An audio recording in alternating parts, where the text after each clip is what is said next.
I love the countdown. The countdown's where we're like fluffing our hair, fixing ourselves. Training. Well, good morning. Good morning. I'm Mo, I'm Katie. and we are epic We MCs. are epic MCs who are traveling. I'm not exactly sure why we're whispering, but Because we're at an airport. it's not like we're in a library. But one thing I was thinking about, so we are at gate B3, and we're flying out of B2, but our plane's not here yet. So we thought we would jump on and kind of talk about all the stuff that we do before we step on stage. And the metaphor is before we step on the plane. So just like the pilots are hopefully resting and studying, Not drinking. and finishing the book, So You Want to Be a Pilot. Flying airplanes for dummies. I do have look to at me when say, you said that. it's even interesting because we were packing our stuff up from, we've been at an intensive training all week that's been amazing. We'll talk about that in a minute. But even getting our things together, our suitcase configurations were different. And at one point last night, when Mo was packing her things, she looked at me and she goes, I have one shoe in this suitcase and one shoe in this suitcase. But here's the important thing. Both of my shoes are traveling with me. But it's a good security thing, too, because maybe one bag, it's not a good security thing. It's actually not. You're left with one shoe either way. But Yeah, one shoe on, one shoe off. Isn't it a little diddle dumpling? But it makes me think about, like, before we go on a stage, we talked about, like, before we emceed TEDx Columbiana, we kind of tracked our time just a little bit loosely. yeah. And we found that we spent 62 and a half hours before we even got to Ohio. And so that doesn't include dry runs, but like speaker prep and all the things. And just kind of standing here before we get on the plane makes me think about all the things that we do before we even get to an event to MC it. Like we interview all the speakers. We spent at least 30 minutes per speaker, and there was at the time 14 speakers. Yeah. We love a theme. So if there is a theme, we will embrace it. And if there's not one, we'll make one. Going up. And again, to use TEDx as an example, the theme was Beyond Boundaries. And Greg, who is the license holder for TEDx and just a great guy to work with, he said, I want music. You guys do music and I want music. So Mo And then he let us go. Mo and I collaborated and wrote like a theme song that we're going to be able to use for TEDx again in the future. And we also did a musical wrap up, which we love to do. Yeah. So it was fun to be turned loose. People turn us loose a lot on events, and it honestly concerns me. But it always pays off for them and for us. Yeah. But you think about, again, while we wait for our plane to show up, but you think about all the things, and it's anything that we do in life. Last night before I went to bed, I laid out my clothes, right? All the things that we do to prepare for what's next. And I think also at the end, now we're coming up the end of the year, and this is when people make their resolutions. Gym memberships soar, Weight Watchers memberships increase, all the things, right? I just think it's important that when you're prepping to do something, and it can be just a conversation you're having or an event you're throwing or a flight you're getting ready to get on, to make sure that you're steaming coffee at a really high volume.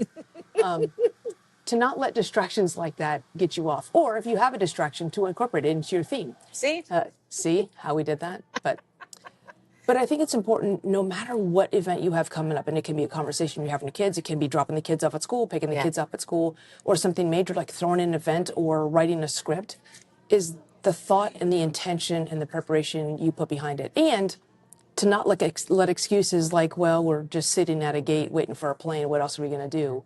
record. Yeah, but I mean, again, it's just like, I think we get so caught up in perfection, and we've just spent a week with our cohort getting coached on speaking and finding stages and helping to elevate event design. And making content. And one of the things we did each day was we were given instructions on a 60-second video to make.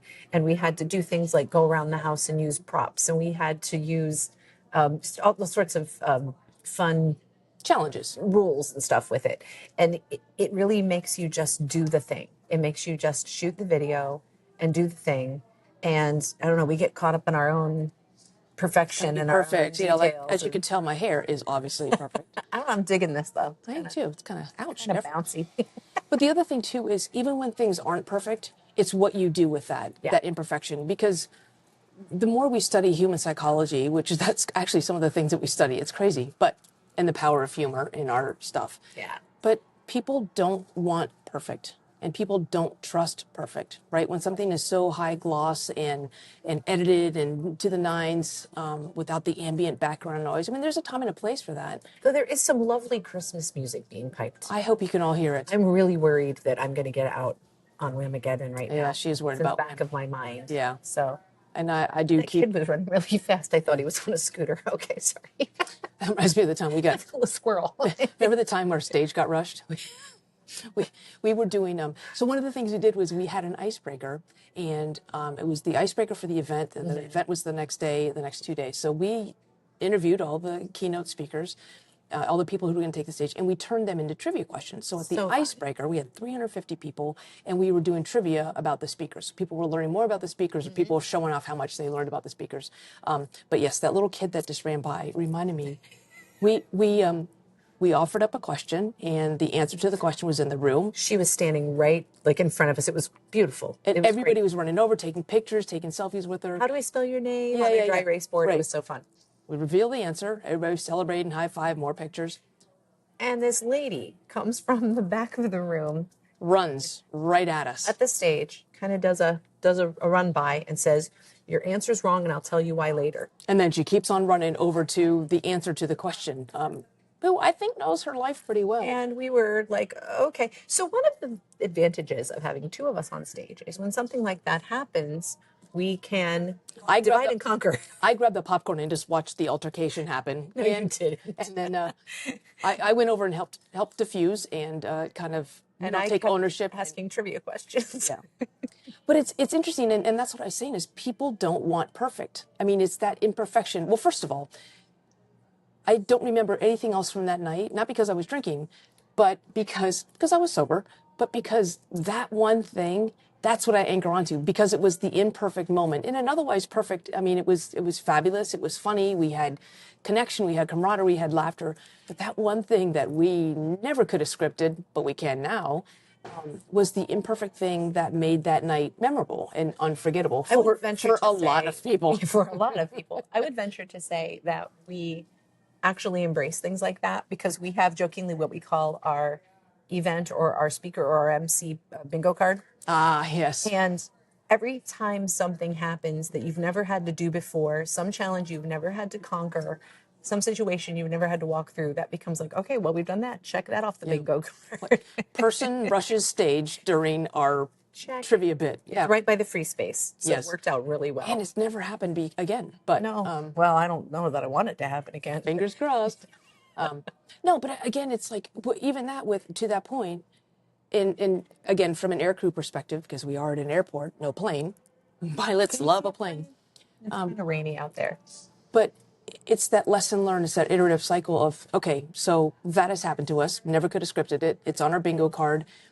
In the back of our mind, that's always like, what if? So that's another thing we do before we get on stage is, what if someone rushes the stage? What joke are we going to go to? Or what if the microphone dies? What dad joke are we going to tell? Or what if the speaker, is a little bit late coming on the stage? What dad joke are we going to tell? Or if the speaker wraps up early, I've had that before, where the speaker wrapped up early, like 20 minutes early. What dad joke can we do? So another thing, and I love this because there's so much here. Mo has something that she talks about. It's the internal combustion engine of decision making, and basically, you got to see it. It's fantastic. Our plane is here. Sorry. Okay, sorry. Internal combustion engine. Speaking of, you take things. See, you see how perfect that was. She's talking about the internal combustion engine. Coordinated that. I've made a phone call. Well done. To I don't know who, but you take things that happen and you learn from them and apply them to the next situation. So we had an MC gig that we were doing in Pennsylvania, and we had our script locked down. There were costumes, there were wigs. It was fabulous. But because there was a theme. 45 minutes. Yes, give us a theme. Give these girls a theme. About 45 minutes before we went on stage, they were like, okay, we've had a few changes in the program. This person's now going to be here. This person's going to be here. We had costume and wig changes based on which thing we were announcing. So we hunkered down and we made some changes. You do not want to be around us 45 minutes prior when the schedules change. Or like, don't. We need a warning label, like restricted area, no trespassing. Don't do it. But the next time we did that gig, we did the gig the next year, we did all of our planning on movable index cards. And we ran all the scenarios of all the things that, because we were emceeing an awards situation where if one organization won this award, they wouldn't be performing here. But if they didn't win it here, they would be here. This whole thing. We had so many COAs. I mean, we had like, okay, That's if courses they of action, by if the they way. win, but they don't, we're just going to put. Oh, it was beautiful because it was office supplies. So we learned we've got to hold on to our material professionally, but lightly because it could change, and we wanted to be ready. And it will change. It will, guaranteed. And so I love that we took like, let's not make a bulleted script. Let's do this on index cards, and we can jump things from one half of the program to the other. And I think that we also like to map our energy anyway when we're doing something that is more, silly or high energy or audience participation or something like that with something that needs to be more serious. Sometimes part of being MCs means you are paying a tribute or honoring someone who has passed away and left their legacy to the organization by an award or some other Something distinction. somber, yeah. So we've got to make sure that we're not like coming out of a song and dance number into honoring someone who has passed away. Yeah. So there's a science to that too that we are so geeky about. We are. And just love. But all that stuff, all that work is done before we ever even get to the venue, before we ever step on the stage. Just like when we packed our bags today. Yeah. We had to think about, TSA, what we're checking, what we're carrying. What's more than 3 ounces, like all the little hotel. I got carry-on shamed by the gate agent. You did. She's like, "You're taking that on the plane?" I was like, she goes, "Is that going to fit?" Put I'm like, that well, on your seat. it When did I take my pillow out, it will. Well, it fit on the plane when we came down. So unless you have changed the 737 configuration Southwest, but there is now a family reunion sitting just feet from us. We should go see if we can MC that. We would love to MC a family reunion. We kind of have. We've MC'd a 30th birthday party. We also got recently booked and put in someone's will so that we will be the MCs for their celebration of life. That's a good time right there. That is someone who plans. And the thing is she won't even be there. I mean, she'll be there, but she won't be there. Right? I mean, it's afterlife and all that. Real meta. So anyway, we're going to go talk to this family to see if we can't MC their family reunion. And if they might share their donuts. Yeah. Because that's a But thing.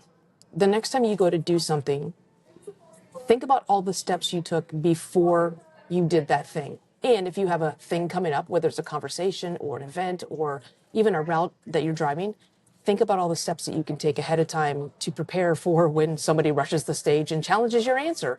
And in the spirit of the internal combustion engine, think about what you've learned from similar previous situations that you can apply to that as well. Here's the short for that. The blow becomes part of the suck for the next squeeze bang. She loves saying that. Yeah. So the internal combustion engine is suck, squeeze, bang, blow. That's all I'm going to say about that.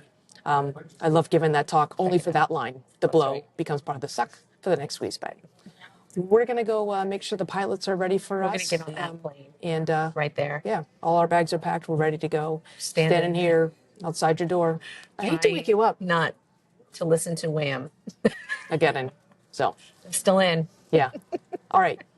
Have a great week. Let us know how we can elevate your event. Again, we do a celebrations of life, apparently. We have so much fun. Yeah. We want to have fun with you. Yes. So we are Epic MCs, elevating event design. That's what we do. Yeah. Make it fun. Make it fun. All right. We got to go make sure we're prepared. Hopefully our gate hasn't changed. Probably should check that too. Okay, bye.